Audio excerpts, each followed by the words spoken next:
Olá, galerinha, tudo bem com vocês? Vamos para essa revisão, para essa prova aí.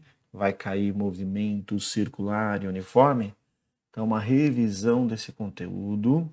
Vou colocar aí na descrição desse vídeo as minhas aulas que estão no meu canal de movimento circular e uniforme. Dá uma procurada na playlist de cinemática, vai avançando lá, você vai ver que tem várias aulas de movimento circular e uniforme. Se quiser assistir, tá lá. Tem bastante teoria, tem bastante exercício para você ver com calma, tá bom? Já aproveita, já dá like, já curte, já compartilha, já ativa o sininho, faz tudo que pode fazer aí, galerinha. Ajuda o canal aí. Vamos lá, meus amores. Queridos, movimento circular uniforme, tá? Vamos começar logo de cara fazendo o seguinte, ó. O objeto, ele está girando no movimento circular, tá? Isso daqui é o raio dessa trajetória, beleza? Qual é a sacada? A sacada é você não pensar mais no movimento sobre a linha e passar a pensar em ângulo, tá bom? Essa que é a sacada, galera. Então, esse objeto, ele sofreu um deslocamento angular.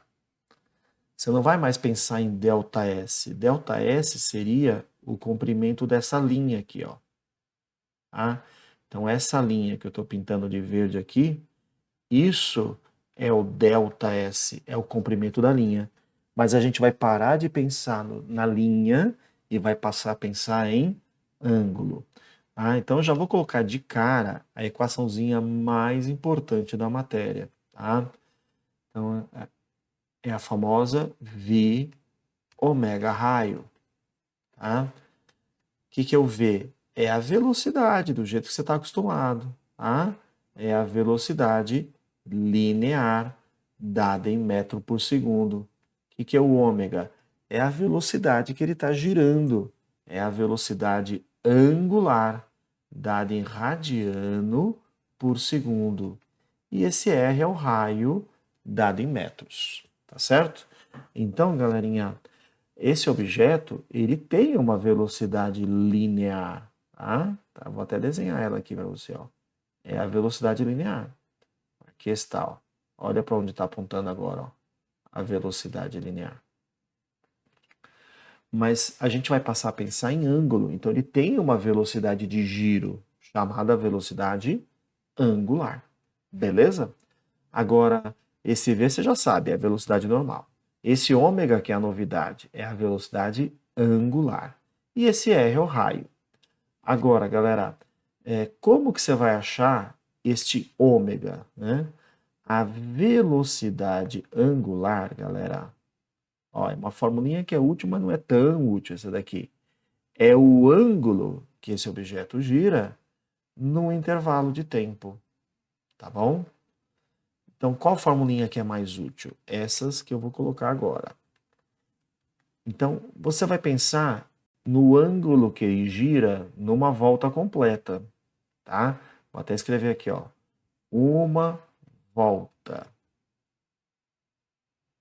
Se você pensar o ΔS de uma volta, é o perímetro, né? 2πr.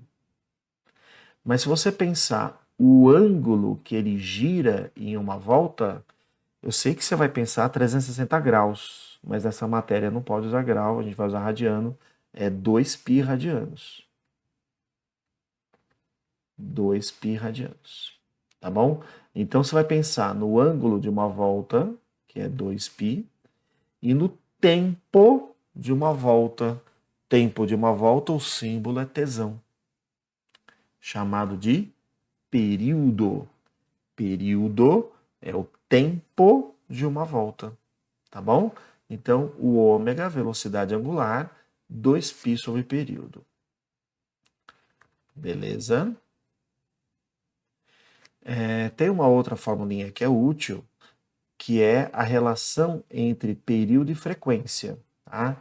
A frequência é o inverso do período. E uma outra também que pode ser útil, tá? Frequência é o número de voltas que o objeto girou num certo intervalo de tempo. Frequência é isso, né, galera? Com qual frequência você toma banho? Você fala 7 vezes por semana. É o número de vezes que o evento se repetiu no intervalo de tempo. Frequência de giro é o número de voltas que o objeto girou no intervalo de tempo. É a mesma ideia. Tá? A mesma ideia que você usa de frequência no dia a dia é para o movimento circular. Tá bom? Então, frequência é o número de voltas sobre intervalo de tempo. E frequência é o inverso do período. Por isso que outra formulinha do ômega é 2π vezes frequência. Por quê? Porque como frequência é o inverso do período, se o período está embaixo, a frequência está em cima. Tá certo? Beleza? Então vamos agora para exercícios, galera. Vamos lá. Considere o modelo atômico em que um elétron descreve em torno do núcleo um movimento circular uniforme com velocidade 2 vezes 10 a sexta. Então, vamos lá. Velocidade 2 vezes 10 a sexta metros por segundo. E raio orbital 5 vezes 10 a menos 11. Raio 5 vezes 10 a menos 11 metros. Ele quer saber a velocidade angular. Vamos direto para a equação mais importante do movimento circular, V ômega raio. Velocidade, 2 vezes 10 a sexta. O ômega nós queremos. E o raio, 5 vezes 10 a menos 11. Agora virou uma questãozinha de matemática. Pega esse 5 vezes 10 a menos 11, passa dividindo. Então, o ômega é 2 vezes 10 a sexta, dividido por 5 vezes 10 a menos 11. 2 sobre 5 é a mesma coisa que 4 sobre 10, é 0,4. Vezes 10 a sexta, e o 10 a menos 11, quando sobe, fica 10 a mais 11, inverte o sinal do expoente. Então, esse ômega vai dar 0,4 vezes 10 a 17. Vamos fazer a vírgula andar para a direita uma casa, desconta 1 ali no expoente. Então, vai dar 4 vezes 10 a 16 radiano por segundo. Beleza? Olha lá, letrinha B de bola. Ok? Então, sempre pensa na equação mais importante primeiro. Aí, se ela não der certo, se ela não funcionar, a gente pensa em outra. Bom? Opa, bicicleta. Galerinha, aqui tem uma dica, tá? A velocidade de uma roda, tá? A velocidade de uma bicicleta, no caso aí é um monociclo, né? Só tem uma roda só. Mas eu vou colocar aqui como bicicleta, porque é mais comum pergunta de bicicleta. Tá? Mas ela vale aqui para o monociclo também. É igual à velocidade de uma pedra presa na roda. Então, se eu quero saber a velocidade desse aparelho, desse equipamento, é só calcular a velocidade dessa pedra. Tá bom? Observe o monociclo. Se o raio externo da roda for 25 centímetros, vamos passar para metro, né? Então, raio 25 centímetros, 0,25 metros. E adotando P igual a 3, o momento em que o ciclista imprimir a roda uma rotação de frequência 2 Hz, sem deslizar, determine a velocidade do monociclo. O que eu acabei de falar? Que a velocidade do monociclo ou da bicicleta é a mesma velocidade de uma pedra presa na roda. E essa velocidade dessa pedra presa na roda obedece o estudo de movimento circular uniforme. Então, velocidade dessa pedra é igual a ômega vezes o raio. Tá? Então, essa velocidade que ele quer é o ômega. Ih, Sérgio, mas ele não deu o ômega, ele deu a frequência. Opa, volta lá na teoria. Formulinha do ômega, 2π sobre período ou 2π vezes frequência. É essa que eu vou pegar. Então, no lugar do ômega, eu vou colocar 2π vezes frequência, vezes o raio. Beleza? Então, parta sempre daquela equação. Normalmente você vai matar a questão assim. O π é 3, a frequência é 2 Hz e o raio da roda é 0,25. 0,25 é um quarto, né? Beleza? Ó, 2 vezes 2 dá 4, dividiu por 4, morreu. Então, a velocidade dessa pedra presa na roda, ou seja, a velocidade do monociclo, vai dar 3 metros por segundo. Tá bom? É só usar aquele formulário ali, gente, com sabedoria, que você consegue matar as questões. Vamos lá. O famoso ponto turístico de Londres é a London Eye, a maior roda gigante da Europa, que fica às margens da Rio Tamisa. Ela possui um diâmetro de 120 metros. Perigo. Ele deu o diâmetro, mas o que você vai precisar é o raio, né? Certo? Então, o raio, 60 metros. E demora 30 minutos para completar uma volta. Tempo para dar uma volta. Tesão. É o período. Então, período, 30 minutos. Sérgio, vai passar para segundo? Tudo depende do exercício. Não vou passar, porque está aqui, ó, radiano por minuto. Deixa em minuto. Um usuário calculou o valor da velocidade angular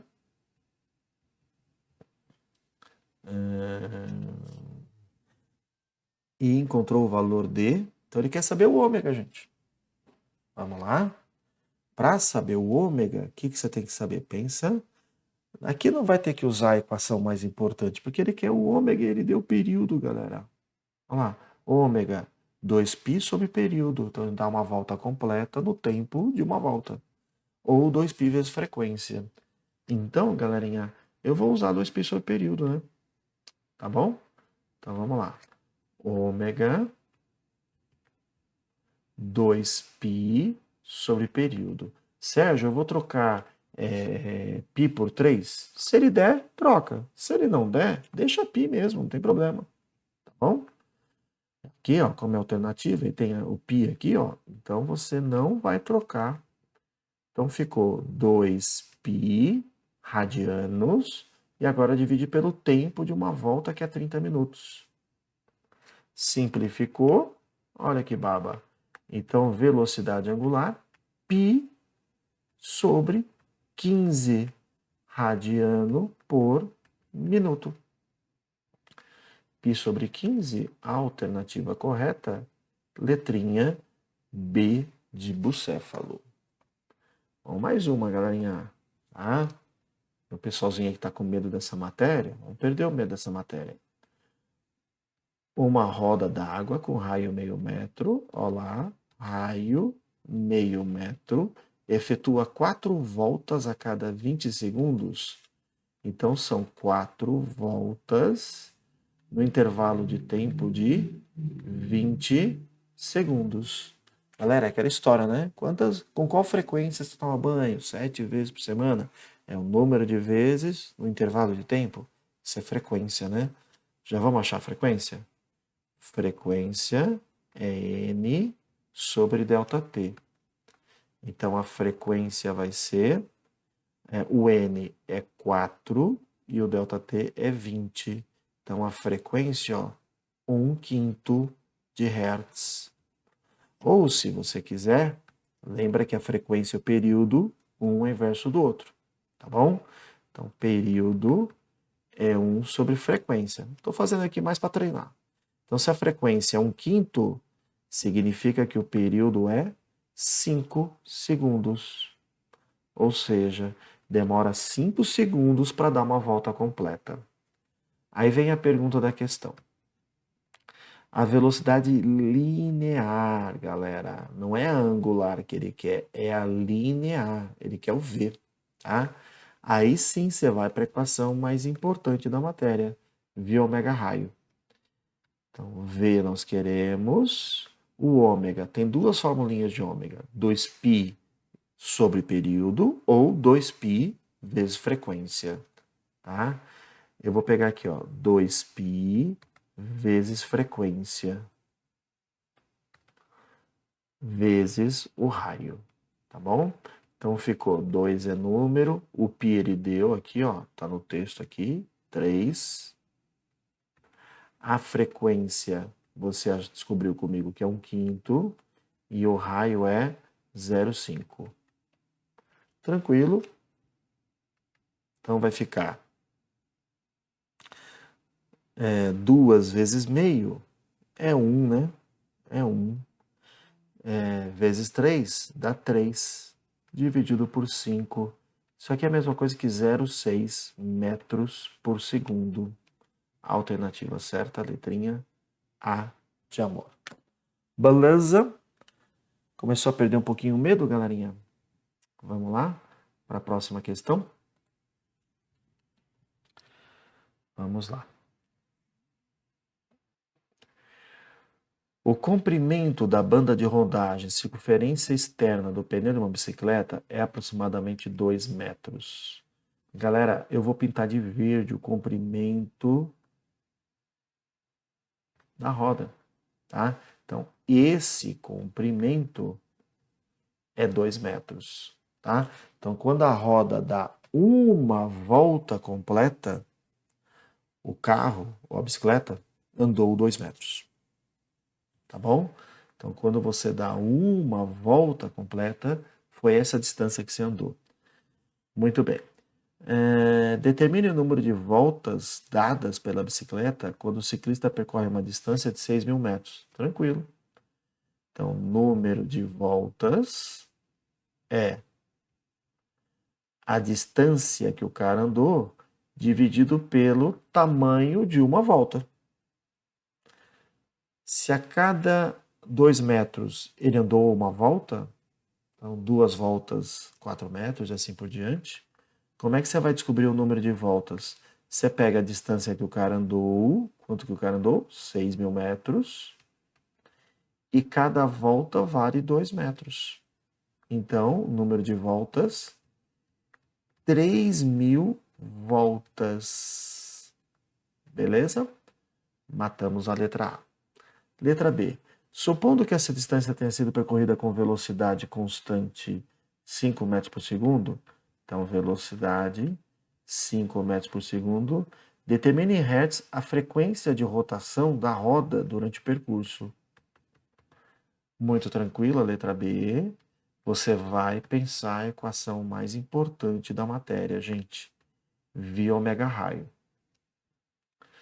No lugar da velocidade, eu já vou escrever aqui 5. No lugar do ômega, tem 2π sobre período ou 2π vezes frequência. Como a pergunta é a frequência, então você vai trocar por 2π vezes frequência. Isso é o ômega, galera, vezes o raio. Beleza? Então ficou 5 é igual a 2 vezes o π. Ele não falou que o π é 3, então deixa aqui o π quietinho. A frequência é a pergunta. E o raio vale. E ele não deu raio, galera. E agora? E agora? Não, fica tranquilo. Aqui não é o comprimento, não é o perímetro. Lembra lá da aula de geometria plana? Perímetro é 2πr? Vou fazer aqui, ó. Então, perímetro 2πr, famoso 2 francês, tá? O comprimento, o perímetro é 2, é igual a 2π vezes o raio, passo 2π dividindo, então o raio é 2 sobre 2π. Cortou, cortou, então o raio é 1 sobre π. Ah, não vai me dividir por 3, ficar 0,3333, você vai cometer erro de arredondamento. Deixa assim, tá? Então, no lugar do raio, eu vou colocar 1 sobre π. Tá vendo? Ó? Cortou. Então, olha o que sobrou. Sobrou que 5 é igual a 2 vezes f. Passou o 2 dividindo, 5 sobre 2, 2,5 Hz. Beleza? Vamos mais uma, gente? Acho que agora tá perdendo medo, tá não? Na modalidade de arremesso de martelo, você sabe, né? O cara gira, gira, gira, gira, gira, gira e lança, né? Tá bom? Olimpíada, tem Olimpíada esse ano, pode cair de novo essa questão. O atleta gira o corpo juntamente com o martelo antes de arremessá-lo. Em um treino, um atleta girou 4 vezes em 3 segundos. De novo, hein, galera? Então, número de voltas, 4 voltas em 3 segundos. Dá para achar a frequência. A frequência é o número de voltas que foi dado num certo intervalo de tempo. Então, a frequência é 4 voltas em 3 segundos. Então, é 4 terços de hertz. Não vai me dividir, porque não dá exato, né, galera? Você só divide quando dá exato. Tudo bem? Então, vamos lá.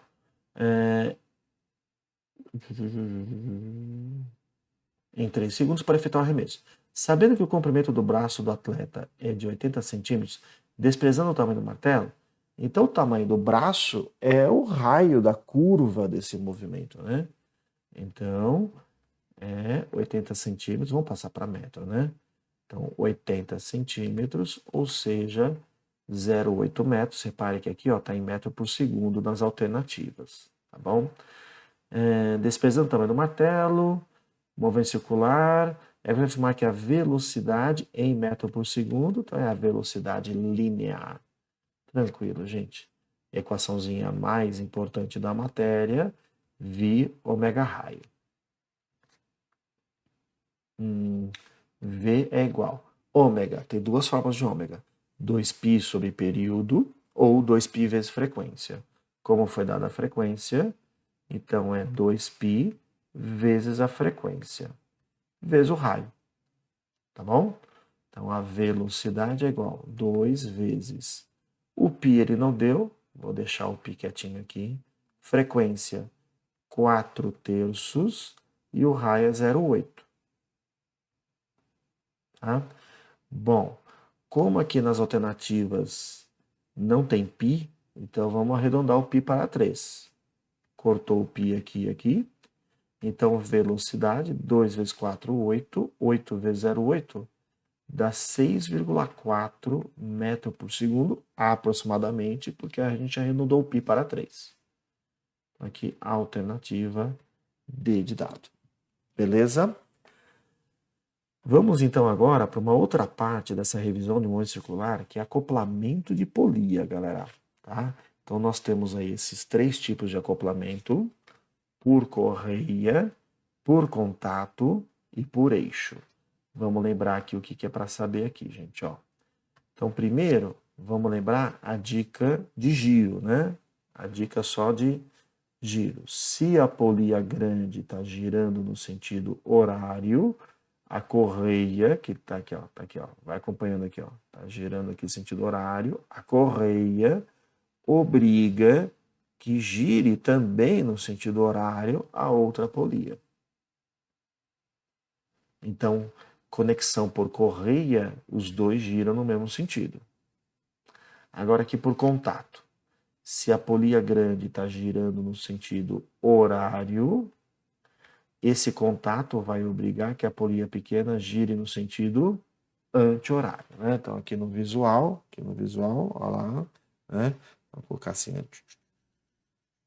Tá? Então, uma gira no sentido, tá? O contato obriga que a outra gire no sentido oposto. E acoplamento por eixo, imagina que o seu osso é um eixo. Você gira ele, tudo gira junto, né? Então, se a polia grande está girando no sentido horário, o eixo está girando no sentido horário, obrigando a polia pequena, a outra polia, a girar no mesmo sentido. Tá bom? Agora, a dica matemática, né? A dica matemática. Vamos lá, para matar exercício. Essa correia obriga que esse ponto e esse ponto, eles nem podem se aproximar, nem podem se afastar. Então, é mesma velocidade linear. Essa daqui, pelo contato, para que funcione de forma adequada, não pode uma escorregar em cima da outra. Se uma escorregar em cima da outra, esse tipo de acoplamento não está fazendo o papel. Para que uma não escorregue em cima da outra, eles também têm que ter a mesma velocidade linear. E no acoplamento por eixo, eles estão girando juntos. Se eles estão girando juntos, eles têm mesma velocidade de giro, mesmo ômega. Beleza, galera?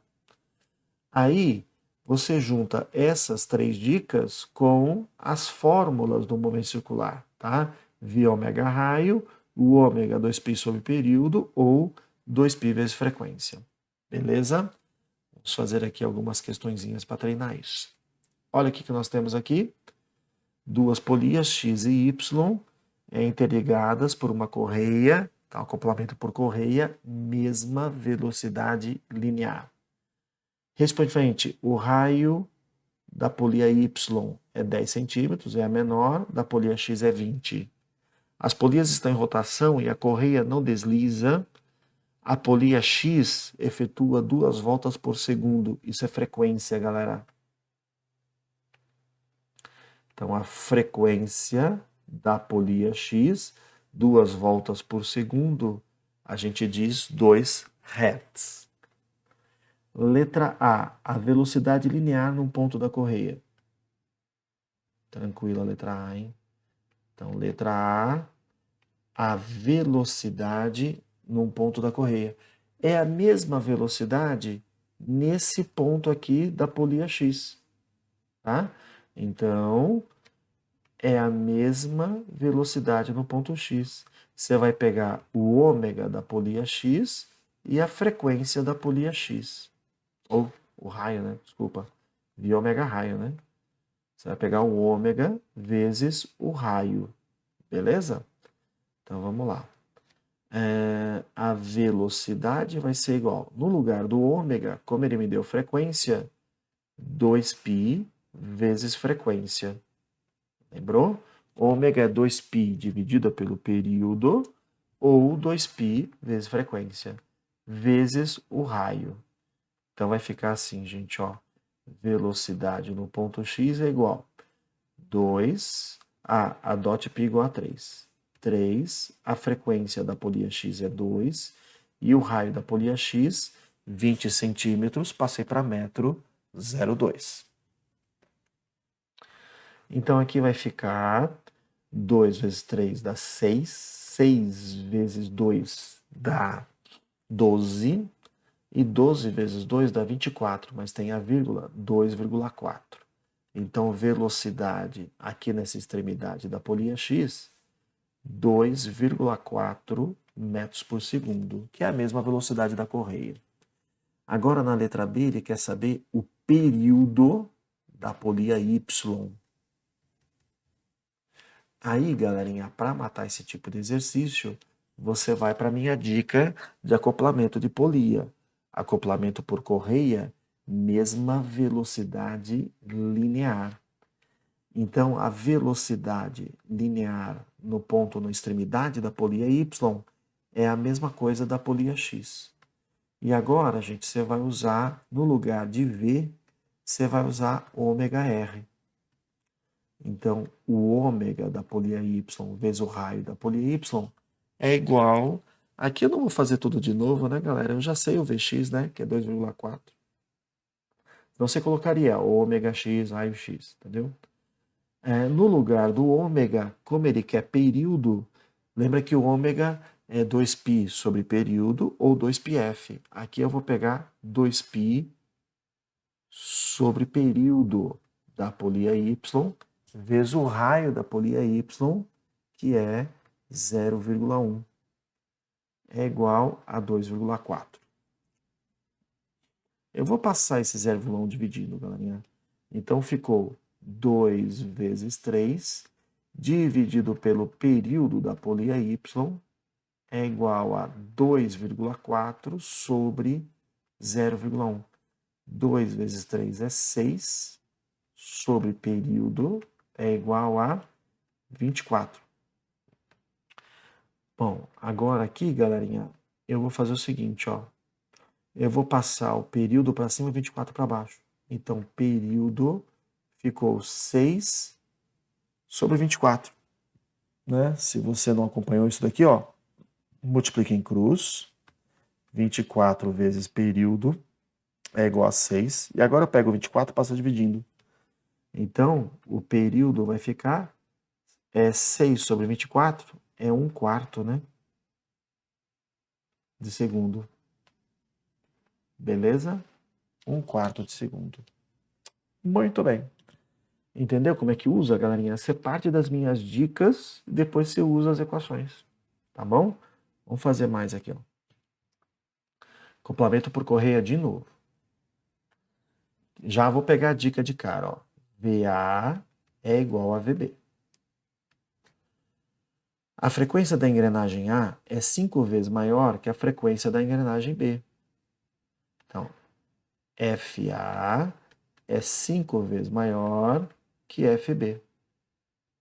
Portanto, a relação entre os raios, raio A sobre raio B vale, olha o que ele quer saber, raio A sobre raio B. Parta da minha dica. No lugar de V, o que você pode escrever? Ômega vezes raio de A é igual a ômega vezes raio de B. E no lugar de ômega, lembra que ômega é 2π sobre período ou 2π vezes frequência. Eu vou usar 2πf aqui. 2πFA vezes raio A é igual a 2πFB, porque o ômega é 2πf, vezes raio B. Tá aqui, ó, no lugar do ômega, 2π vezes frequência. 2π de um lado, 2π do outro. Vou cortar aqui, ó. E ele falou que a frequência de A é 5 vezes maior que a frequência de B. Aqui deixou raio A. Aquele raio B eu vou passar dividindo.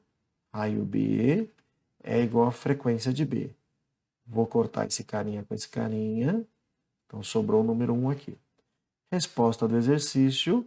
Então, raio A sobre raio B é 1 e o 5 eu passo dividindo. É 1/5. Por isso que a polia A gira 5 vezes mais. Porque ela é 5 vezes menor. Deu pra entender? Pelo fato dela ser menorzinha, para compensar, ela vai ter que girar mais. Faz sentido? Vamos então para a última questão de movimento circular uniforme. Dá uma olhadinha aqui, ó. A polia B está girando no sentido anti-horário. Então, a polia A vai girar no sentido horário. O sentido de rotação da polia A, horário. Já fizemos. Agora, olha o que ele fala. Na figura temos duas polias A e B que giram sem que haja coordenamento. O raio da polia A é o dobro do raio da polia B. O raio de A é o dobro do raio de B. O que vai acontecer aqui também, galerinha?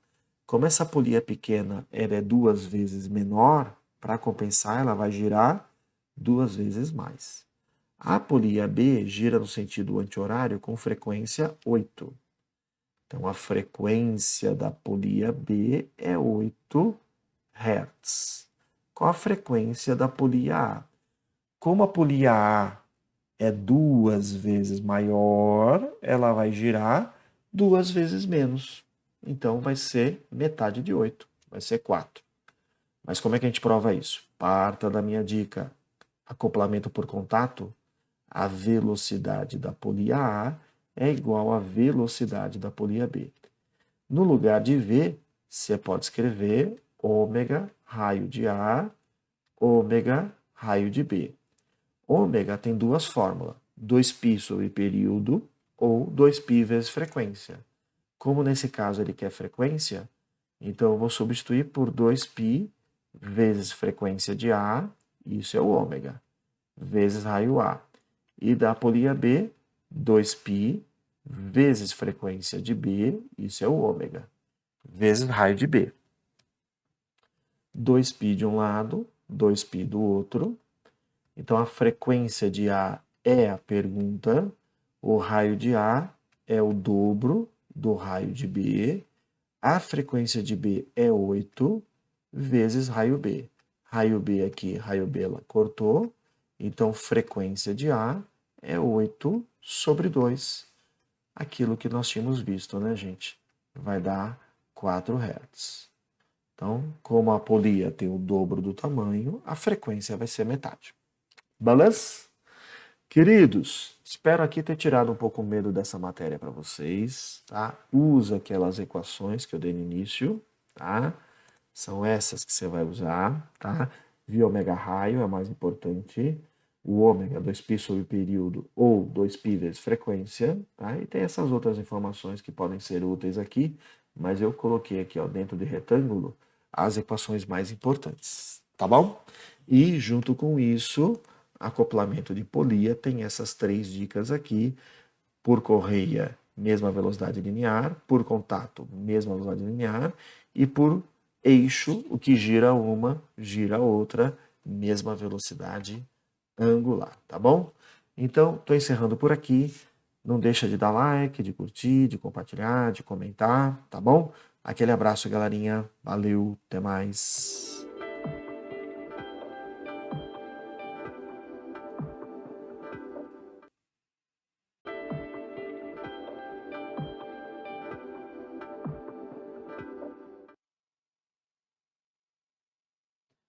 Olá, meus amigos. Vamos então agora para a revisão de dilatação dos sólidos, tá bom? Então, vamos lá. Meus amores, aqui nós temos. Primeiro a gente vai dar uma lembrada nas fórmulas, depois a gente vai para exercícios, tá? Não tem dilatação de líquidos, tá bom? Nessa revisão aqui é só de sólidos. Então, se tiver só esse vídeo é porque não cai dilatação de líquidos, tá? Então, eventualmente, num outro ano eu posso cobrar também dilatação de líquidos, então vai ter um vídeo de continuação desse com dilatação de líquidos, mas esse aqui é só dilatação de sólidos, tá bom? Então vamos aqui, galerinha, acho que dá para deixar ampliado, depois quando chegar na volumétrica eu ponho na imagem menor. Então vamos aqui lembrar a teoria, galerinha. Então nós temos aqui, ó, uma barra com um certo comprimento inicial numa certa temperatura inicial. Aí você esquenta essa barra, ela vai atingir uma temperatura final e adquire um comprimento final maior, ou seja, a barra aumenta de tamanho.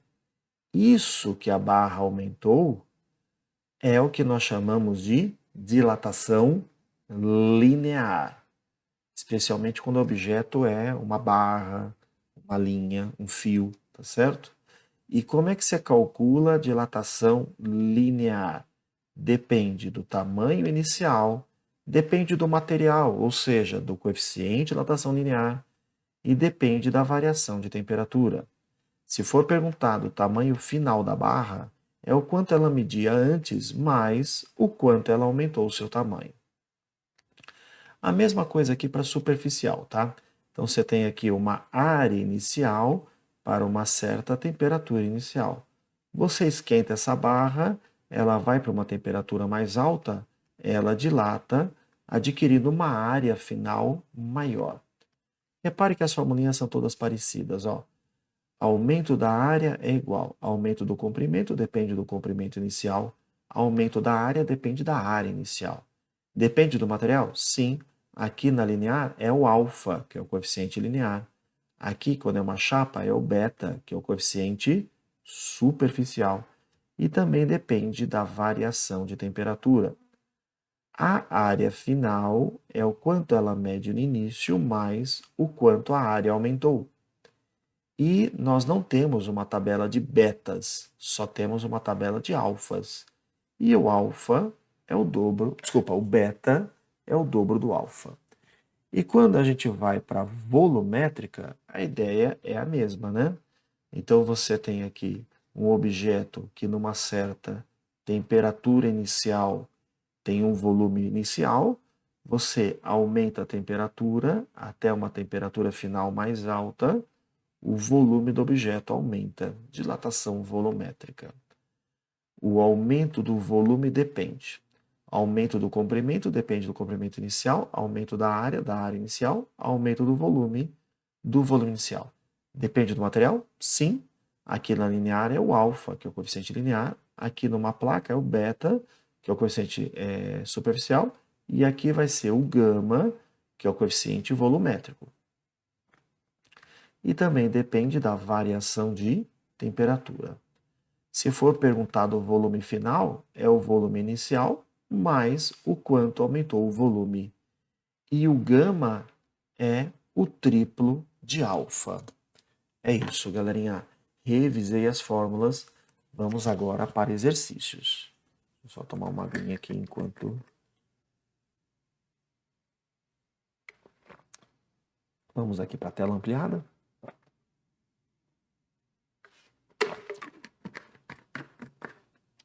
Então vamos lá. A imprensa tem noticiado que temperaturas anormalmente altas vêm ocorrendo no atual verão no hemisfério norte. Assinale a opção que indica a dilatação em centímetros de um trilho de 100 metros.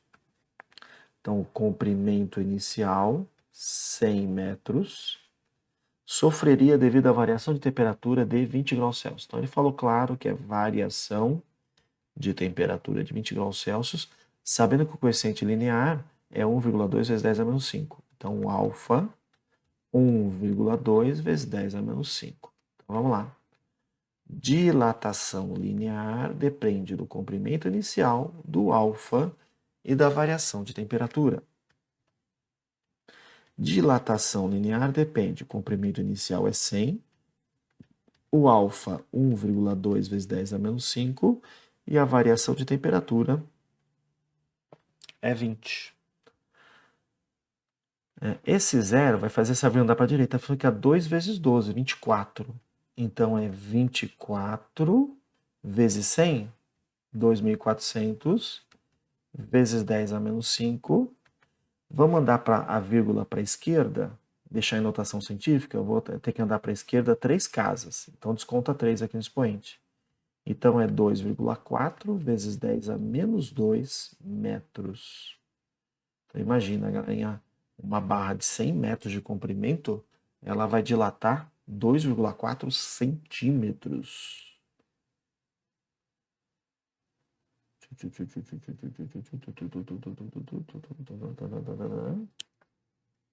Aqui não falou unidade, ó, a dilatação em centímetros. Tá? Então aqui, ó, 2,4. Então vamos entender o que eu fiz aqui. Tá? 2,4 vezes 10 a menos 2 metros é a mesma coisa que 2,4 centímetros. Beleza? Então aqui na alternativa B de bola. Muito bem. Vamos fazer mais?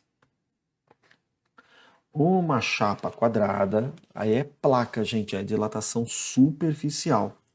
Feita de um material encontrado no planeta Marte, tem área 100 centímetros quadrados. Opa!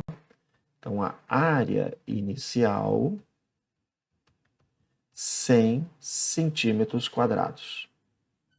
A uma temperatura de 0 graus Celsius. A uma temperatura de 200 graus Celsius, opa! Então, variou a temperatura 200 graus Celsius. Qual será a área da chapa? Então, ele quer saber a área final.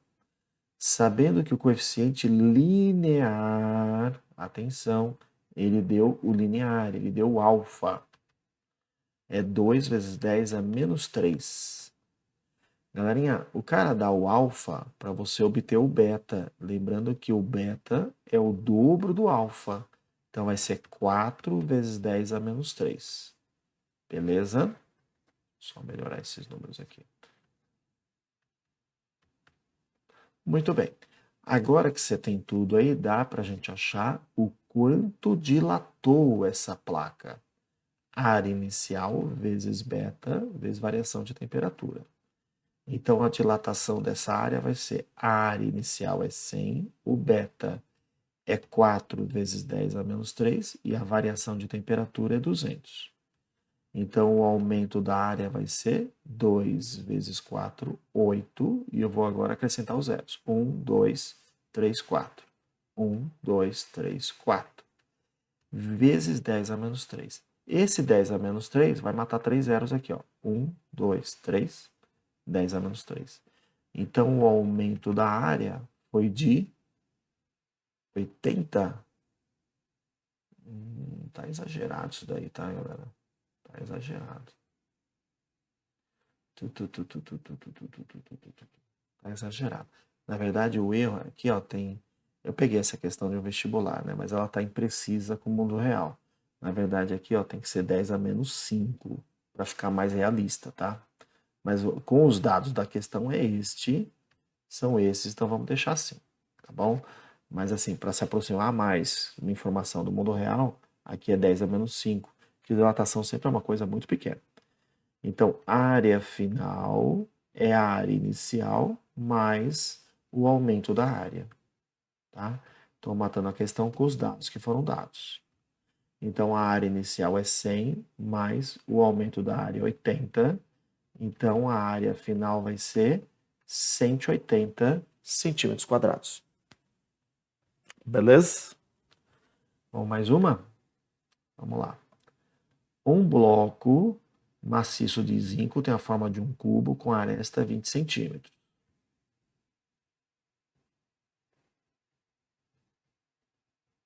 Como é que você calcula o volume do cubo? É lado vezes lado vezes lado. Então, é 20 vezes 20 vezes 20. 2 vezes 2, 4, vezes 2, 8. E agora, 3 zeros. 8.000 centímetros cúbicos a 50 graus Celsius. O coeficiente de dilatação linear é 25, olha lá, aqui está mais correto, ó, 10 a menos 5, tá vendo? Então, o alfa, 25 vezes 10 a menos 5. Mas aqui é um cubo que tem volume, galera. Então, você não vai precisar do alfa, você vai precisar do gama, coeficiente volumétrico, que é o triplo. Então, vai dar 75 vezes 10 a menos 5. O valor em centímetros vai se aproximar do volume com uma temperatura de 150 graus Celsius. Então, a temperatura inicial era 50. A temperatura final, 150. Então, qual foi a variação de temperatura? 100 graus Celsius. Ele quer saber quanto vale o volume final. Primeiro, vamos descobrir a variação do volume. Variação do volume, volume inicial, vezes o gama, vezes a variação de temperatura. Variação do volume é igual volume inicial, 8.000, tá? O gama, 75 vezes 10 a menos 5, e a variação de temperatura é 100. Esse 10 a menos 5 vai matar 5 zeros. 1, 2, 3, 4, 5. Pronto. Então, a variação de volume é 8 vezes 75. 75 vezes 2 dá 150. 150 agora vezes 4, né? Para dar vezes 8. Vai dar 600 centímetros cúbicos. Então, repara, ó, é bem menor que o volume inicial. Aí já está mais coerente, tá vendo? Então, o volume final é o volume inicial mais o quanto aumentou o volume. O volume inicial é 8.000 e o volume aumentou 600. Então, o volume final vai ser 8.600 centímetros cúbicos. É isso, galera. Vamos fazer mais uma? Última, hein? O comprimento de uma barra de 10 metros aumenta 3 centímetros. Opa! Então, o comprimento inicial, 10 metros. O aumento é a dilatação. 3 centímetros é 3 vezes 10 a menos 2 metros, quando sua temperatura é aumentada de um valor ΔT.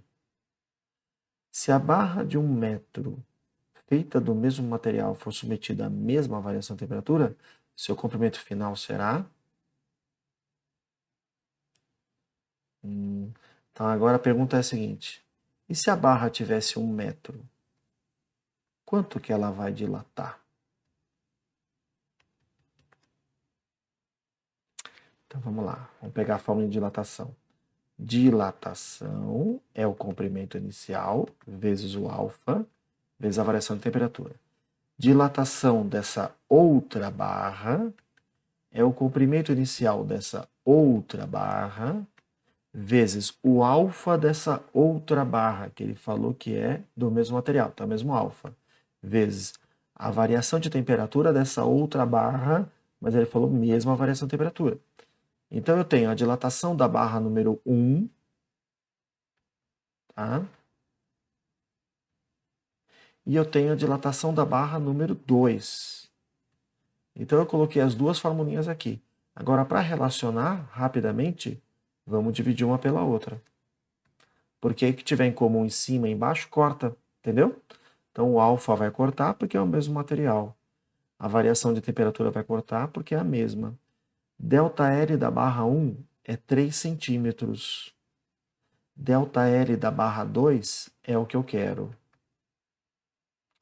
Comprimento inicial da barra 1 é 10.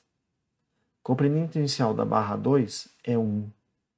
Então, multiplicando em cruz, ficou 10 vezes ΔL2 é igual a 3. Então, a variação do comprimento da barra 2 é 0,3 metros. Não, 0,3 centímetros, desculpa. Porque esse ΔL aqui está em centímetro, esse ΔL vai sair em centímetro também. Então, galera, era só pensar assim, ó.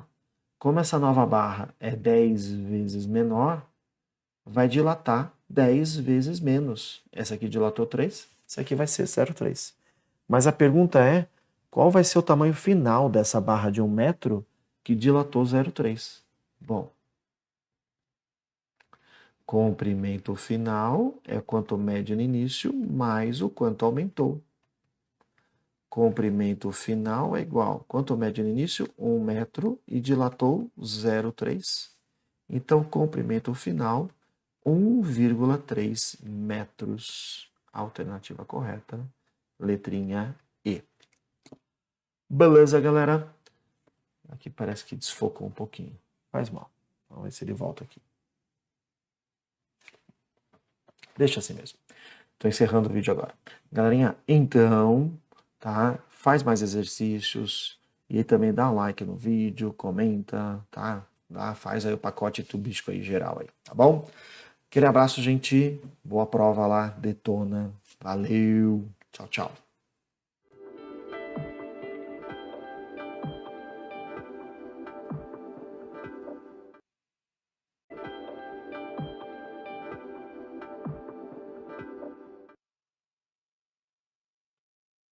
Muito bem, galerinha. Vamos para a revisão aí de ponte de Winston, tá bom? Vamos dar uma revisada na teoria, rapidamente. Aí a gente vai para exercícios, tá? É um tópico bem simples, bem tranquilo, dá para você fazer de boas, hein? Vamos lá.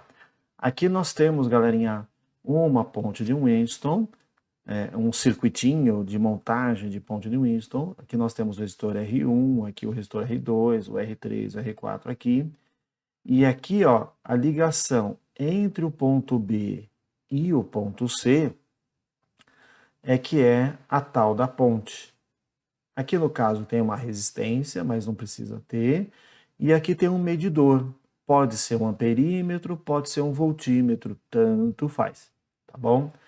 E qual é a condição, né? Dependendo dessas resistências que estão aqui, ó, dessas 4 aqui, a corrente que passa aqui, ó, ela pode ser cada vez maior ou cada vez menor, tá? Chamar a corrente do galvanômetro ou amperímetro, tá bom?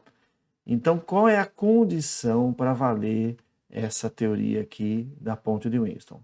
A condição é essa primeira aqui, ó. Se a corrente no galvanômetro for zero. Então, se for falado que aqui não passa corrente, dizemos ponte equilibrada. Ou se for falada que a ponte está equilibrada, tá bom? Então, se já for falado que a ponte está equilibrada, então o que acontece, galerinha? O que acontece é que você pode multiplicar essas resistências em cruz. Então, esta resistência vezes esta resistência, tá? Então vai ficar assim, ó, R1 Opa, ficou com uma letrinha estranha aqui. Deixa eu voltar aqui para uma coisa mais... Então, R1 vezes R3. Não é para você decorar a fórmula, né? Para decorar as posições, tá? Essa daqui vezes esta é igual a esta resistência que está nesse local vezes essa que está nesse local. Tá bom? Então, no caso aqui, R2 vezes R4. Tá bom? Então, galerinha, como é que isso aqui cai? De maneira bem trivial. Quantas resistênciazinhas você está vendo aqui? 4, né? Eu vou te dar 3 e perguntar a quarta que falta. Tá bom? Bem tranquilo, galera. Bem tranquilo. Vamos detonar nessa prova aí. Tá bom? Vamos fazer a questão? Vamos lá. Olha aqui, ó. Então aqui foi dado um circuitinho. O arranjo de resistores da figura se chama ponte de Winston. Escolhendo o resistor R adequadamente, podemos fazer com que não passe nenhuma corrente no resistor de 5 ohms. Então, ó, eu vou pintar aqui de azul. Quem que é? Onde está a ponte, né? A ponte está aqui, ó. E ele falou que não passa corrente aqui, galera. Então, a corrente ali sendo zero, a corrente na ponte sendo zero, significa que a ponte está equilibrada. Ponte equilibrada. Ponte equilibrada. Deixa eu escrever de novo.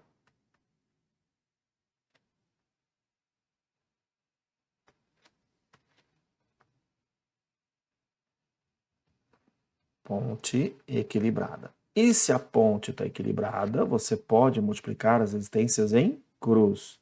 2 vezes 6 é igual a R vezes 4. Beleza? E agora, como é que fica a conta, né? Bem tranquilo. 2 vezes 6 é 12. Aquele 4 está multiplicando, passa dividindo. Então, a resistência R vale 3 ohms. Se o exercício pedir a resistência equivalente do circuito, olha o que você vai fazer. Olha que baba, ó. Nós temos este resistor aqui. Esse resistor aqui é de 2 ohms. 2 ohms. Esse daqui é o R. Quanto vale esse R?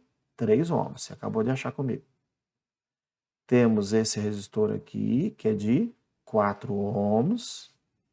E esse resistor aqui, que é de 6 ohms. Tá?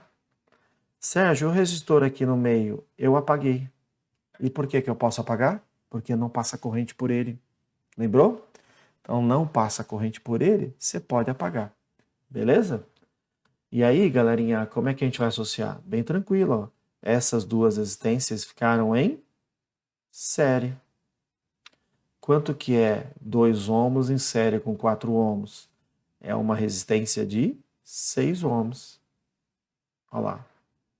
Entendeu? E essas outras duas resistências aqui, ó, também ficaram em série. 3 em série com 6 vai dar uma resistência de... Só somar, né, gente?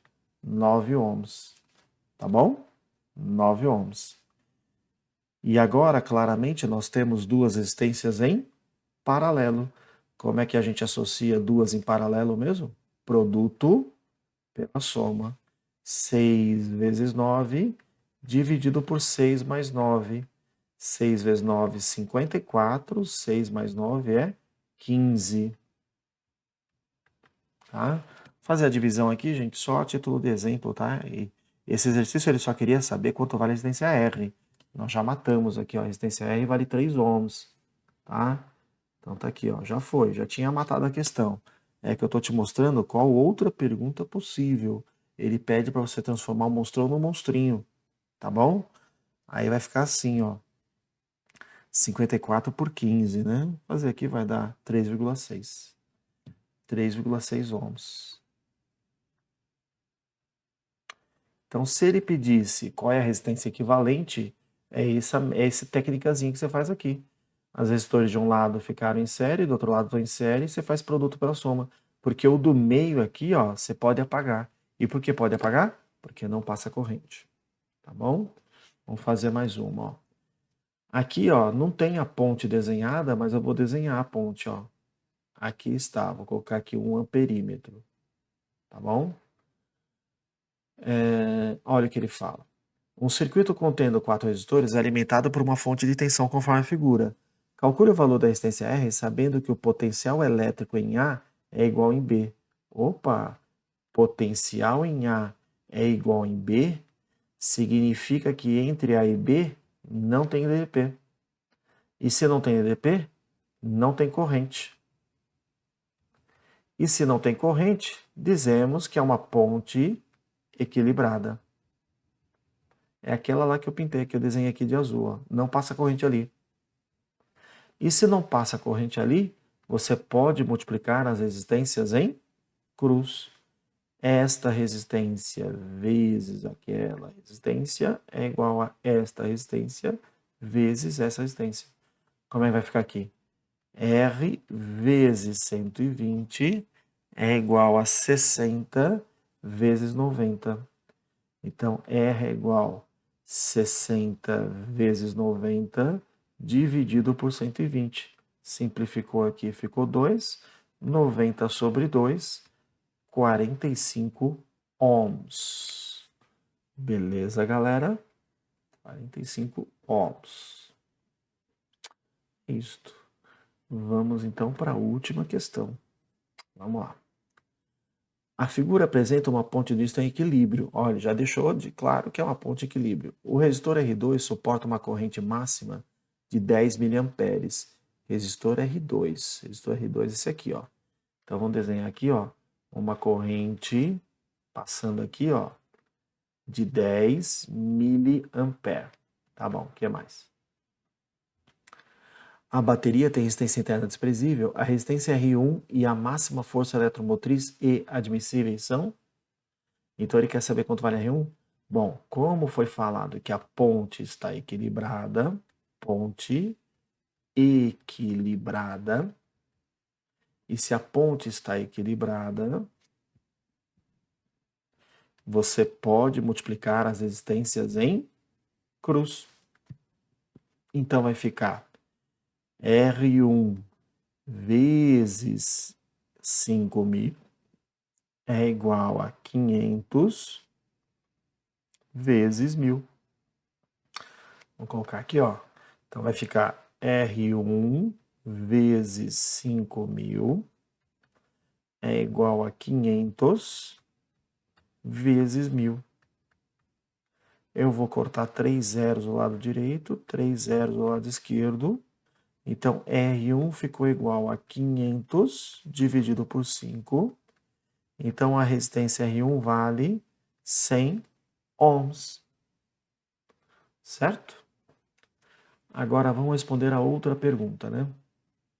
Então, já fiz metade da pergunta. Olha como ficou o circuitinho, ó. O circuitinho ficou desse jeito, ó. Então, aqui o R1 é 100.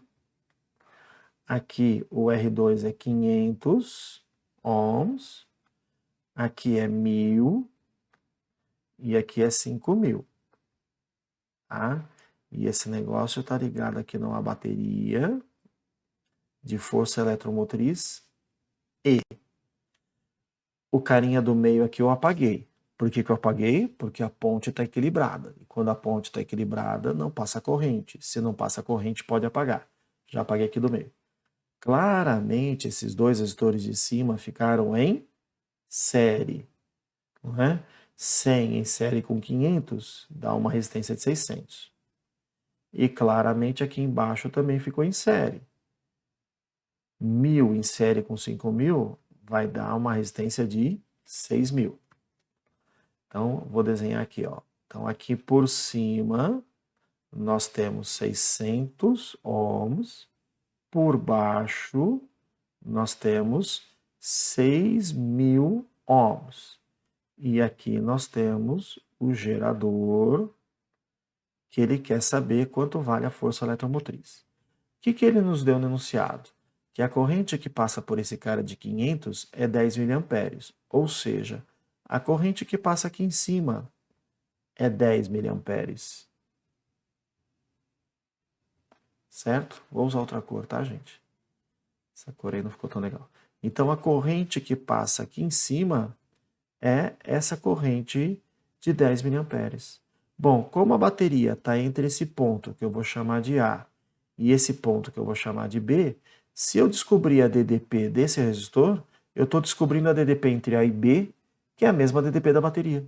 Então, eu vou matar essa questão simplesmente usando o URI. A DDP entre A e B é igual à resistência entre A e B vezes a corrente. Então vamos lá. A DDP entre A e B é justamente a força eletromotriz que ele quer saber. A resistência entre A e B, eu vou pegar esse carinha aqui, ó, de 600, porque eu sei a corrente que passa aqui. Eu não sei lá a corrente de baixo. Então aqui é 600 vezes 10 mili. Então, essa DDP vai ser 600 vezes 10, 6.000 mili. O que é mili? É 10 a menos 3. 10 a menos 3 vai matar 3 zeros. Então, a DDP dessa bateria, 6 volts. É isso, galerinha. A ponte do Insta é fácil, hein? Vamos detonar nessa prova, hein? Tá bom? Faz bonitinho, escreve lá na prova ponte equilibrada, monta a equaçãozinha bonitinha, tá bom? Me dá a resposta só direto, que eu não vou aceitar, né? Tá? Tem que colocar bonitinho ali uma resoluçãozinha. Simples, mas bota uma resoluçãozinha, tá bom?